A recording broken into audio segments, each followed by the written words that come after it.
Quiet on set. Picture is up. All right, roll sound. Rolling. Roll cameras. Cams rolling. And 3, 2. Hey everybody, what's going on? And welcome to Hank's Think Tank. It's a beautiful day today. We got great weather. I think things are turning around a little bit. Got a great show for you here today. I have Will Hickman, who is running for his second term in the Texas School Board of Education District 6. Mr. Hickman has a whopping 65 endorsements from community leaders and 11 education or organizational endorsements.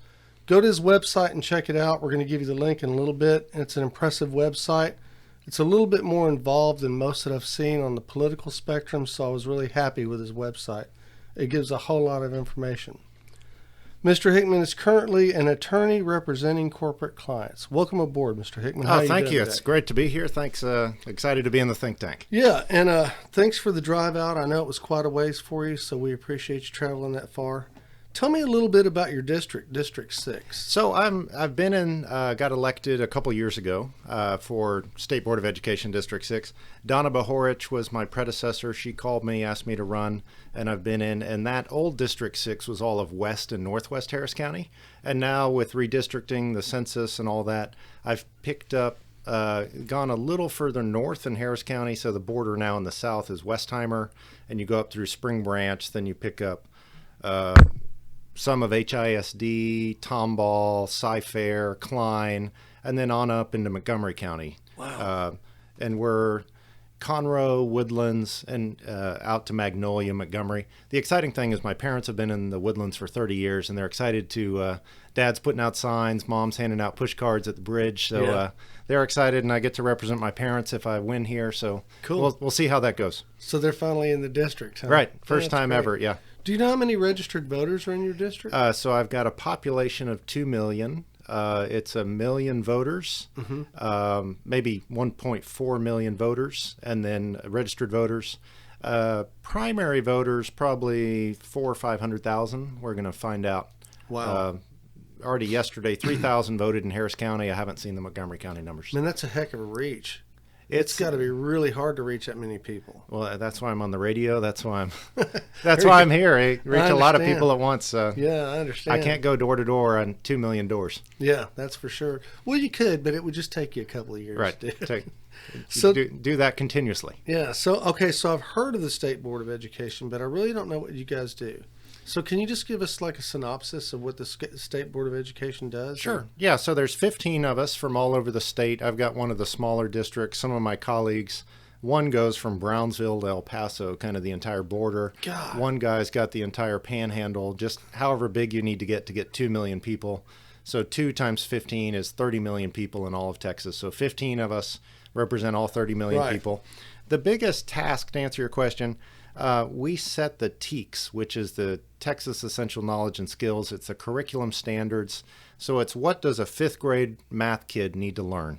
What does a 8th grade social studies need to learn? So we go subject by subject doing the TEKS, and then a year later we do the textbooks that we approve for those courses. We approve or veto new charter schools. And then really kind of the big ticket item is the $44 billion permanent school fund. We manage the investments for the permanent school fund and give money every year to public education in Texas. And this is all of the school districts within Texas, right? It's hard. It's over the TEA. So Okay. TEA manages, yes, every school district in Texas, all the ISDs, all the charter schools, all of Texas public education. Man. I think 5 million kids. Right. Millions of kids, and we affect all of them with our work, working with the TEA. Right. And so your major thing is just looking over and developing curriculums. Right. Yeah, the curriculum is the big thing of what do we want kids to learn and about, and some things what do we not want kids Right. keeping some things out of the classroom and putting other things in the classroom. So let me ask you, is CRT still a big deal? I mean, is it still Yeah. something Yeah, that's yeah. being discussed? And because I thought it was just done and over with. So we have Steve Toth in the Woodlands has endorsed me, and he's a friend of mine. he had a great bill last session to ban CRT in Texas. But what that does is it helps us with the state board. But what you can still have is a teacher says, I want to bring that into the class. So we still have some policing to do. I'd say we're a lot better off than we were, but CRT is still an issue. It'll come up. We're going to be talking about social studies this year, and we just started social studies curriculum. So that'll come up again, but certainly not dead. And people pushing it kind of, no, here's the secret. Nobody calls it CRT. Right. It's just brought in under a different umbrella. Yeah, it's racism. It's, the system is systemically racist. We have to tear the system down and kind of point the system and rebuild the system in a better way. Yeah, that's the idea. Yeah. And I think in some cases you can fight fire with fire, but in racism you can't. No, it just doesn't work because it just ends up being reverse racism. Yeah, and that's exactly what anti-racism is. So I've learned that CRT is racism. They say it's racism for a good reason. For me, it's racism. I'm 100% opposed.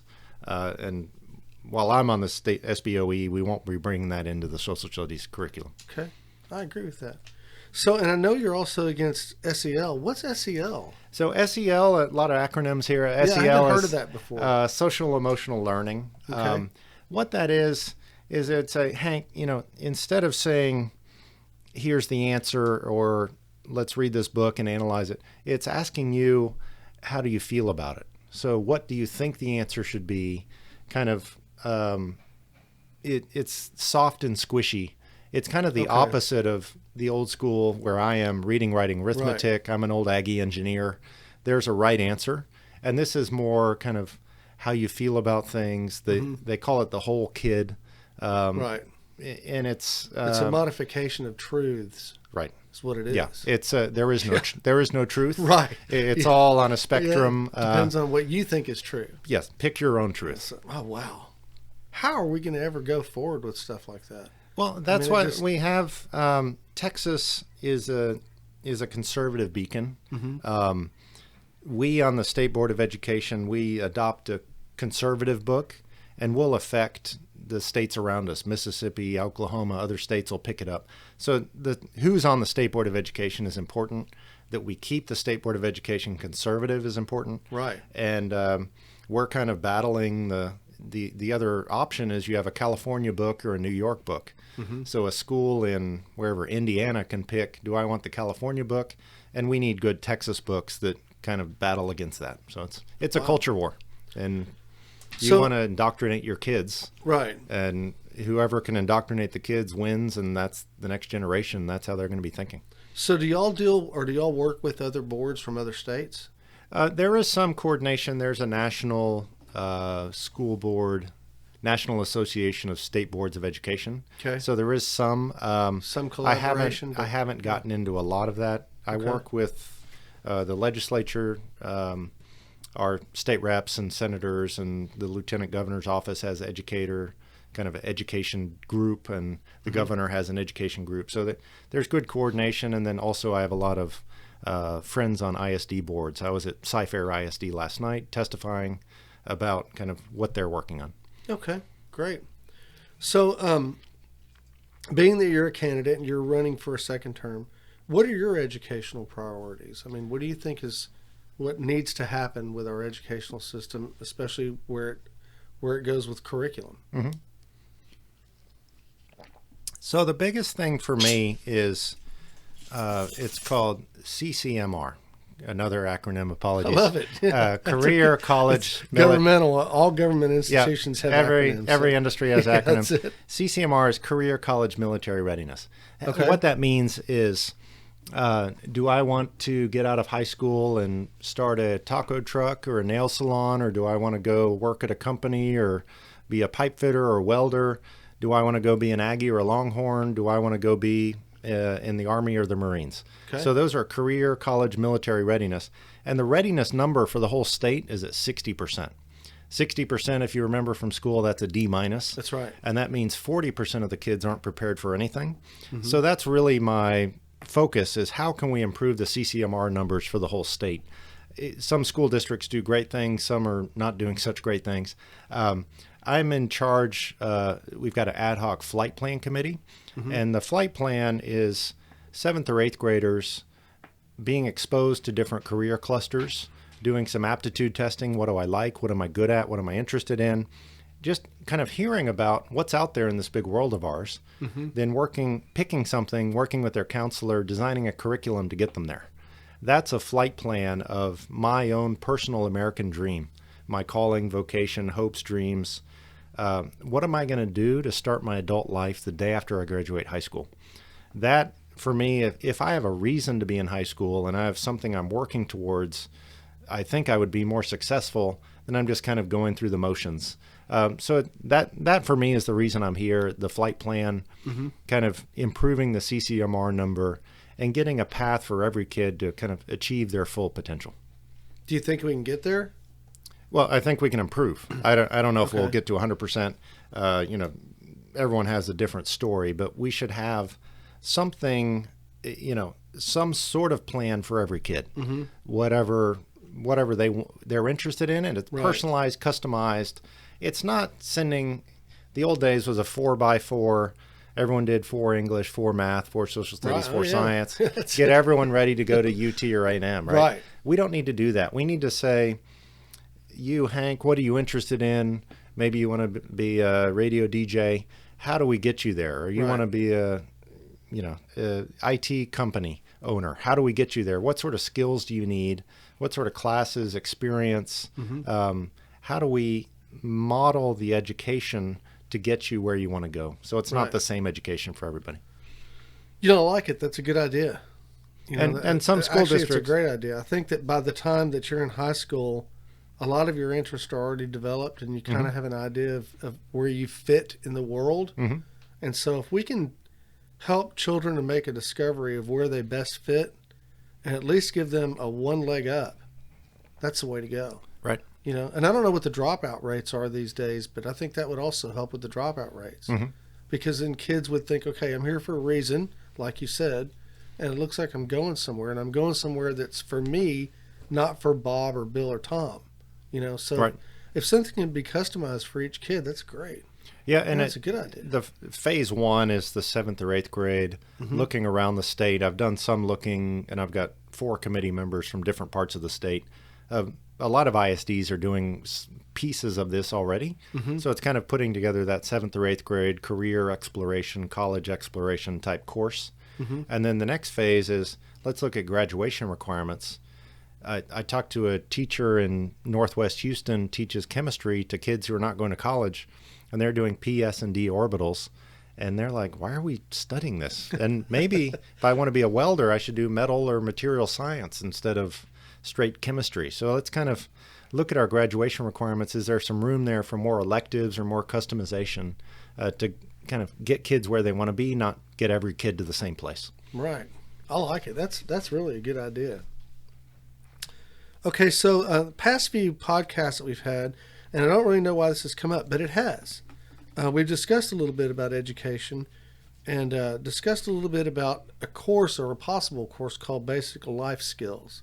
And maybe something like this is already being taught, but I'm curious as to what your ideas would be about teaching basic life skills. And the thought that we had a couple of days ago actually was that this would be taught from like first grade to the end of college, And the reason why I think something like this needs to be taught is I know grown men who can't change a tire, sew on a button, never been fishing, never been hunting. Basic life skills, things that make you a better human being and propel you forward in life. Right. What are your thoughts? No, I like it. We just were working on last meeting personal finance. And great. I asked Yeah, them to awesome. let's add in some entrepreneurship because there's millions of small businesses in Texas. And it's most likely the kids coming through high school are going to work in some kind of small business, either their own business or for somebody else. Most of them have a couple employees. But yeah, those are the sort of things I do with my kids over the summer. I give them $10 and say, okay, you got to cook dinner for the family. Or go to the grocery store, get your recipe, get your menu, and, figure it out. But, not everyone does that. And a lot of the things you said, I agree with. We need people who have basic life skills, maybe call it common sense, some of it, and some of it's experience. So, yeah, I agree with that. We can I can see how we can work that in to the lower grades and kind of build. What my philosophy about education is preparation. So I got 5 degrees, but all those degrees were preparing me to do something. The last one's a good example. I got a Spanish degree a couple years ago because I work in South America. Okay. And I need to be able to speak Spanish. I didn't need a piece of paper. I needed the skill. Right. So when we're graduated from high school, do we have the basic life skills? Can we go start a business? Or that it's really lines up well with the flight plans. Mm-hmm. Are we prepared to leave the school and start our adult life and be adults? And at my house, we call it adulting. Mm-hmm. Are we ready for adulting with the skills and preparation we need? That's good. That's great. Okay, so the other thing is, I've done probably 20 different politicians the past month or so. Mm-hmm. It's been a lot. And I've noticed a lot of hot air. Yeah. I've noticed through a lot of the comments on YouTube and also, texts that I've gotten and things like that there's kind of a lack of civics knowledge just that the community has. And I really think that needs to be expanded upon because it's really important. I think that a better knowledge of civics would help with even voter apathy and things like that. So what are your ideas to improve a knowledge of civics? Yeah, we're actually just now starting social studies, and civics is a part of social studies. Right. It's integrated with history. Sorry, excuse me. No, go ahead. For me, I would work civics in as we're doing history. So when we're talking about the American Revolution, let's talk about the Declaration of Independence, why they did that, who wrote it, how it came about, what the ideas are in there. Let's talk about the Constitution, the form of government we have, mm-hmm. and how it all works in the context of the history. I think it tells a better story rather than just kind of learning civics by itself. It really does, and it makes it useful.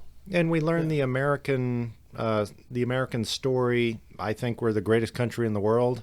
I think most people would agree with me. Certainly Americans do. Mm-hmm. Some are teaching kind of American exceptionalism, and some are teaching America's a terrible place and we need to redo everything. I'm the American exceptionalism camp.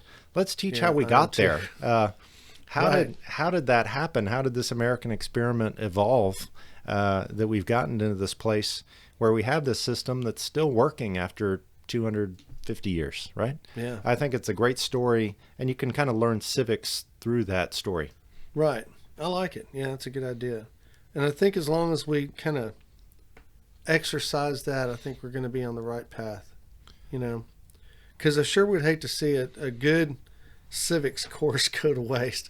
I'm actually thinking about beginning something on the podcast that would be just a little civics lesson every once in a while. What was the old PBS where the bill became law and the cartoon? Yeah, that was great when we were kids. I wonder what ever happened to that. You can find that, but we don't. Yeah. You don't know the basics, and it's late night. It's a joke on the late night shows of walking the street and asking people who's the vice president or who's anything, right? Yeah. There's no knowledge of the basics of civics. Yeah, and we need to get back to that. We really do. Mm-hmm. And I think we can. It's just going to be a matter of time. So how often does the School Board of Education meet? We meet every 2 months. We go to Austin for the week. Okay. We have meetings all day long, hear a lot of testimony from all over the state. Mm-hmm. People come in, we get emails, hundreds or thousands of emails, and hear about that topic. We've just finished health and the health textbooks. Mm-hmm. We just finished science. We're starting the science textbooks, just starting social studies. And CTE, which is career and tech education, we just did 50 CTE courses at the last meeting. So those are really kind of the life skills you were talking about. Right. Whether it's learning how to be a teacher, learning how to be a nurse, learning how to be all different industries. There's CTE courses for those. So that's a big part of our job as well, is developing the curriculum for all those. Fantastic. And so how do y'all go about making your decisions? Are these things that are presented and then voted upon, or is it just your basic board? So we're kind Robert's Rules of Order, things like that. Yeah, we I do not draft the curriculum. I Okay. review. So my agenda is like 800 pages from the November meeting. I read all 800 pages. That's a small agenda. It's a big job. I'm an attorney. I'm Wow. I can't promise every board member reads every page, Mm-hmm. but that 800 pages is generated some from TEA staff, which is the state agency. Right. And then we have work groups. So there's a work group now is going to be drafting social studies TEKS for K through 12 social studies, including civics. And then we're going to review that, make amendments, give them instructions. We want you to go more this way, more civics or less civics, more cowbell, that sort of thing. And tell them, and then they will go back and kind of rework it. And then we'll make amendments again and keep iterating until we get to the finished product we want. So it's a lot like congressional committees and such. Yep. Yeah, sounds about the same. That's good. That works well. So it seems like that'd be a good thing. Yeah, as in 90+% of what we do, it's 15-0 votes. Sorry, excuse me. There's not a lot of big controversy in education, and education isn't really right, left, Republican, Democrat. Right. A few things we get kind of sideways and vote our party, but for the most part, we're all working for the kids of Texas. What's in the best interest of the kids, and how do we kind of have the best public school system for all the kids of Texas? So how'd you end up on the state board to start out with? I mean, what made you decide to do this? So Donna Bahorich called me. She had been on the board 8 years. I was a volunteer general counsel for Harris County Republican Party. Okay. I've been a precinct chair. I was on Bel Air City Council a few years back, kind of quietly volunteering in the party. I did the Electoral College in 2016. That was fun. And then Donna called and said, I'm not running again. I'd love you to run. And here we are. I ran in 2020, no opponent in the primary, and won the general. The general was exciting. Biden won the district by 2 points, and I won the district by 2 points. Now Wow. with redistricting, it's a little more red than blue, Right. but it was certainly very purple in 2020, Yeah. and that was a challenge. Hopefully, whoever wins this Republican primary will have an easier run. Okay, fantastic. And so how can the voters learn a little bit more about you? Yeah, that's great. I'm active on Facebook, Will Hickman Campaign. I've got a website, willhickmancampaign.com. Okay. I can put the link in the comments. Or give me a call. I'm happy to talk education. Okay. We come to a meeting. We have a lot of people come and testify. We have people review materials for us and give us comments. We have people on work groups.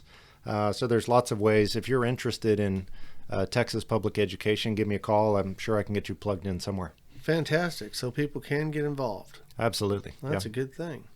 Well, Mr. Hickman, I appreciate you coming out. It's been good. It's a fun visit to the think tank. Thank you. Yeah, I'm glad that you're having a good campaign. It looks like it's going to go your way. We'll see. We'll Yeah. find out March 2nd. So let me ask you this, one more question. Sure. Let's say I'm a voter in your district. Yes. Haven't quite made a decision yet. What would you say to that individual to get them to sway your way? Well, I would look at my work, my resume, my experience, who's supporting me. If you look on my website, there's different people supporting me and why they're supporting me. So I put my resume forward. You can hire me or you can hire the other guy. Google him, see what pops up. Google me, see what pops up, and make your decision. You've got two choices in the Republican primary, and I put my resume forward. I will tell you, if you don't want to hire me, my wife would be happy. I'll be home more and not in Austin as often. I'm not sure if my wife voted for me today, so. But I'm putting myself out there. This is my community service. We get paid $0. There you go. I've got 3 kids in public school, and I'm interested in public school and kind of for them and for all the kids of Texas. Okay. So this is my community service, and I'm happy to keep doing it if you, the voters, want to hire me again. Fantastic. All right, guys. Well, there you have it. Will Hickman. So check him out online. Check him out on his website. And what's your website address? WillHickmanCampaign.com. WillHickmanCampaign.com. I'm going to leave that in the comment section. And yeah, it's been good having you out. I appreciate it. Thank you so much. Appreciate it. I'm Hank Vatt. This is Hank's Think Tank, and we're out. Yeah.